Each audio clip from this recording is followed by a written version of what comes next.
おはようございます。ジンギター工房の神谷です。いつもご視聴ありがとうございます。本日は質問&リクエストフォームから取り上げたいと思います。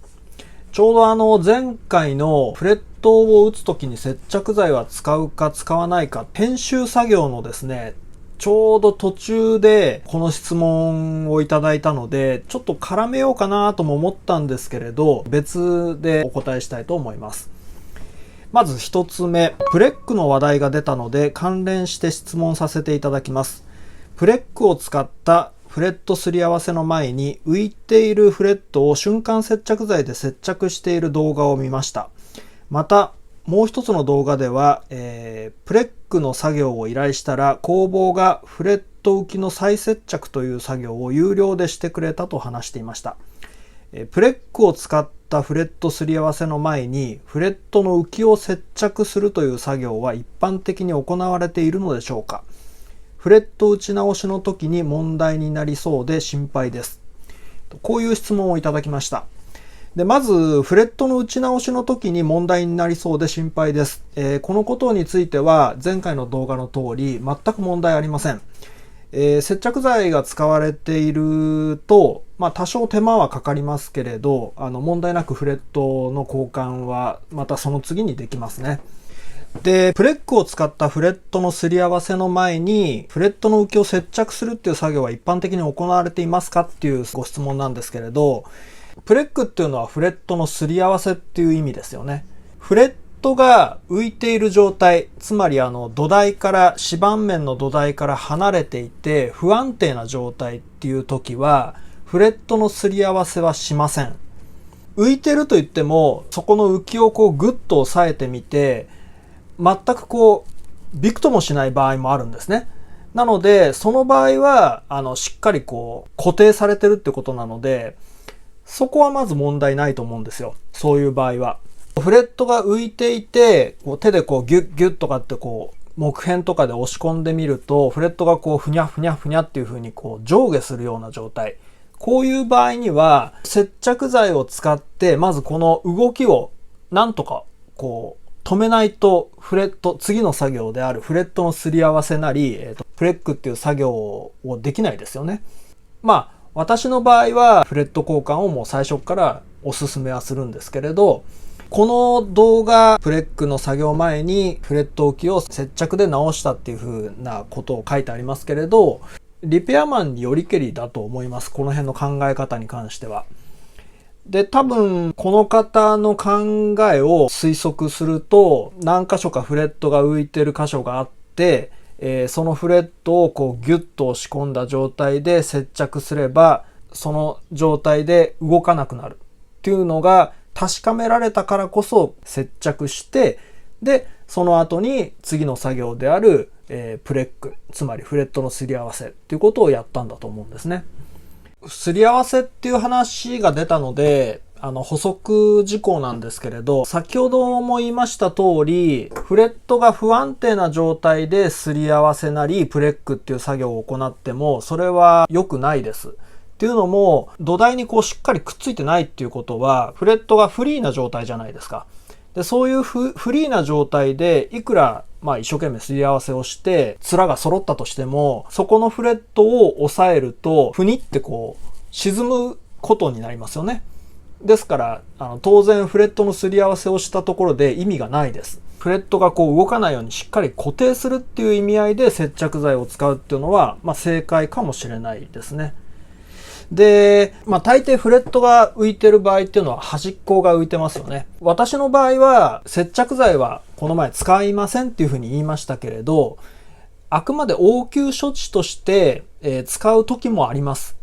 で、そういう時っていうのは、ここの一本だけが浮いてるんだよな。で、ここの一本をギュッとしっかり押し込めさえすれば改善するのになとかっていう場合、ギュッと押し込んで、接着をして、また簡単に抜け出てこないのであれば、接着剤を使うこともありますね。あとはもうあと数日後に本番のライブが控えていて、どうしてもこのギターを使いたいんだっていう時。でフレット交換を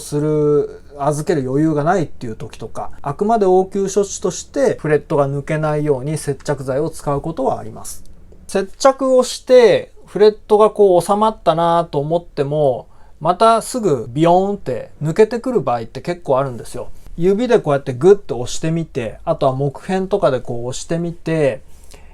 これだったら接着剤を使って一応保持できるかなっていうような感覚があれば、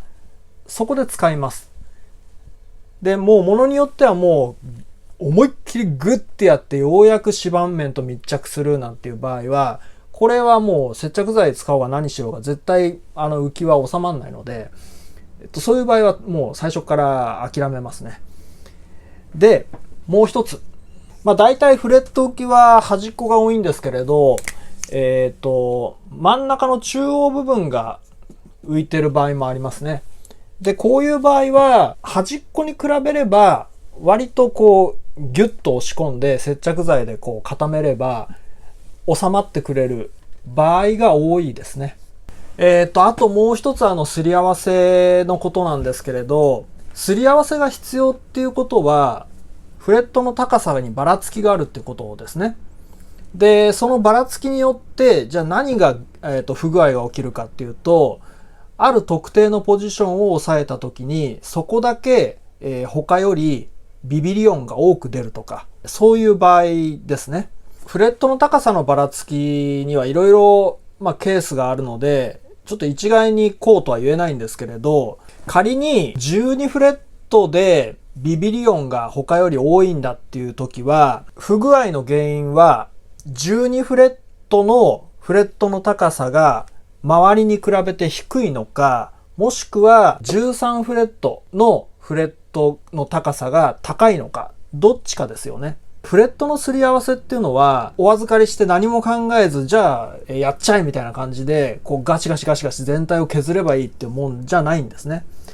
まず、何でもそうですけど、なぜこのギターがじゃあ12フレットの部分でビビリが多いのかっていう原因を探っていかなきゃいけないんですよ。スケールとかできっちり計測をして、今言った12フレット上でビビリが多いんであれば、12フレットが他に比べて低い場合っていうのがあるんですね。で、そういう場合は、例えばですよ、もし、フレットのすり合わせをしないっていうのであれば、応急処置として意図的に12フレットをほんの少しだけ浮かせて、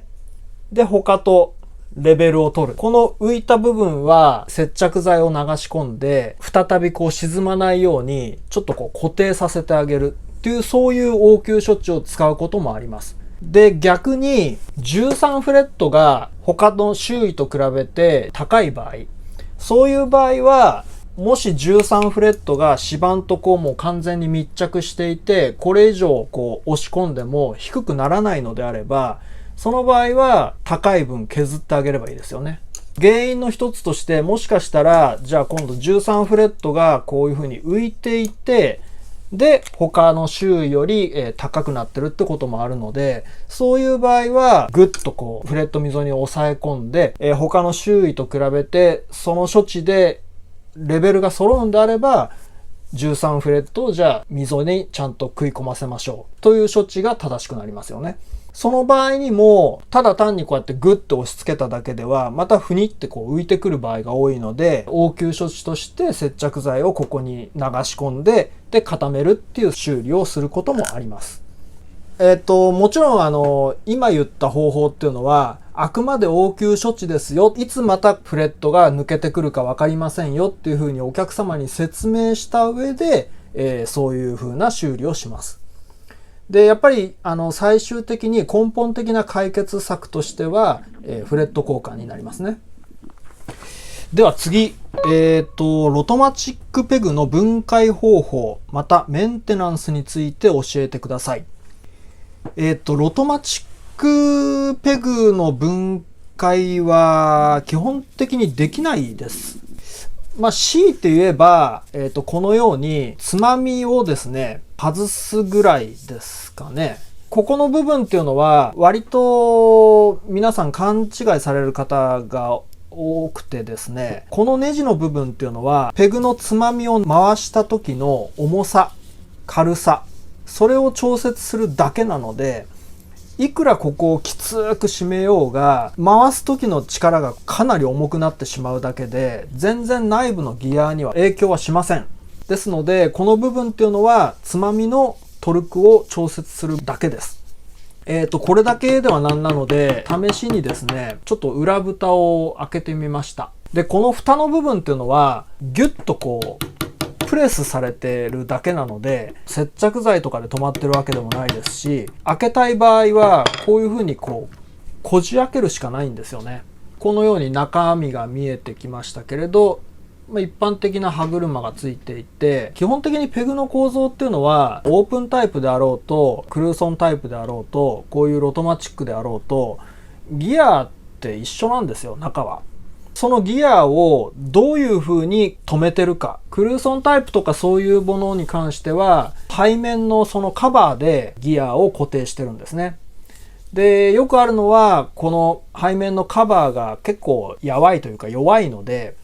割と年月が経ってくるとこのカバーがパコンって外れたり、もしくはギアをですねこう保持しているこの部分っていうのが曲がってきたりとかしてガタつきが出てきたりっていうことが結構あります。で、あとここの部分のネジを外すとペグのポストが外れます。ですのでメンテナンスについてはつまみの部分のネジが緩んでないかどうか、適正なトルクになるようにそこを調節するぐらいですね。で、あと5灯ですとペグのポストの高さを変えられたりですとか、ロックタイプもありますよね。で、いろいろあるんですけれど、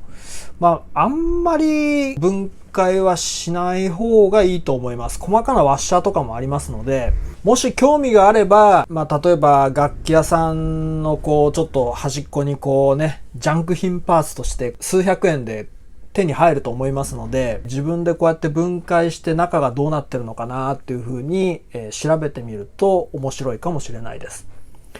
そんなに複雑な構造ではないですけれどね。はい、ということで、今日は以上2点を回答いたしました。